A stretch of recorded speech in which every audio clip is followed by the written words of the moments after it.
kunento ekakhulunywa ubaba uMpofu lana. Uthi ubaba uMpofu oqhela kumuntu wesifazane ongazani noNkulunkulu. Othi mayibona uthandaza evele kubone ngazuthi nje uyabhora. Uthi kufanele uqhele kulo muntu wesifazane ngoba ngeke uzuyithole injabulo kulo muntu wesifazane. Uyoyimunca iqede injabulo yakho. Umuntu wesifazane ukuthi noma uthandaze ethi awukade wasasithandaza umthandaza awusebenzi. Ngicabangile ukuthi le yankulumo leyana noma ngathiwa mhlambe abaningi bayayizwa kodwa bambalwa bazoyi understand. Uyazi mina ngisho ngithi yabona umuntu wesifazane mfethu ngokwemvelo yakhe akahlaniphile kahle. Kodwa uyabona mawukuthi akazani noNkulunkulu isimo sakhe sivele sibe wese.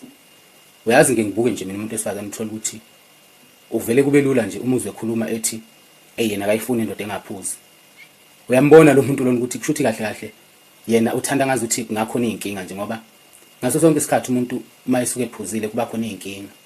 Abanye mabephuzile nje bayashayana uthola ukuthi uzoshaya umkakhe izinto ekanjalo. Kodwa phezulu kwakho konke lokho kunomuntu wesifazane ozofuna ukuthi ngathi ngakho nalezo nkinga lezo. Manje ubuke ngempela ukuthi umuntu osuke ecabanga kanjena ingqondo yakhe isuke incane kakhulu. Ngoba umuntu ofuna ukuthi akube khona inkinga ekhaya.